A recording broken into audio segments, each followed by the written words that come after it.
ഈശോ മിശിഹായ്ക്ക് സ്തുതിയായിരിക്കട്ടെ. നല്ലൊരു ദിവസം നിനക്ക് നേരുകയാണ്. ഒരു വർഷത്തിൻ്റെ അന്ത്യത്തിലാണ് നാം ആയിരിക്കുക.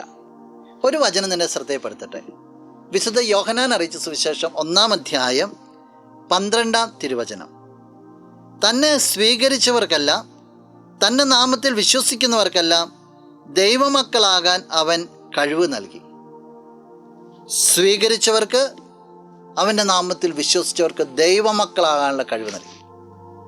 ദൈവത്തോട് ഒട്ടിച്ചേർന്നിരിക്കുമ്പോൾ ദൈവം ചേർത്ത് പിടിക്കുന്നു എന്ന് വചനം പറയുക. ഈ കഴിഞ്ഞ ഒരു വർഷത്തെ വിലയിരുത്തിക്കൊണ്ട് നീ ജീവിതത്തിലേക്ക് ഒന്ന് നോക്കുക. എത്രത്തോളമൊക്കെ ദൈവത്തോട് ചേർന്നിരിക്കുവാനായിട്ട് നിനക്ക്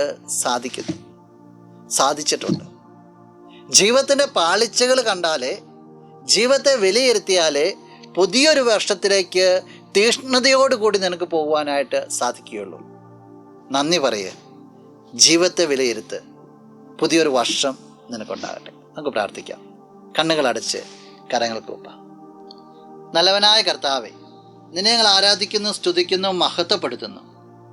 നിന്റെ കൃപയാൽ ഈ വ്യക്തി നിറയപ്പെട്ടെ എന്ന് പ്രാർത്ഥിക്കുകയാണ്.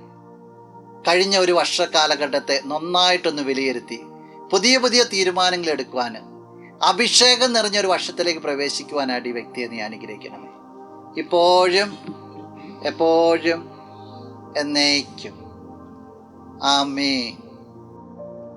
ആദിനും അന്ത്യനും നീ മാത്രമേ യേശുവേ. സ്തുതികൾക്കും പുകഴ്ചയ്ക്കും യോഗ്യനേ യേശുവേ.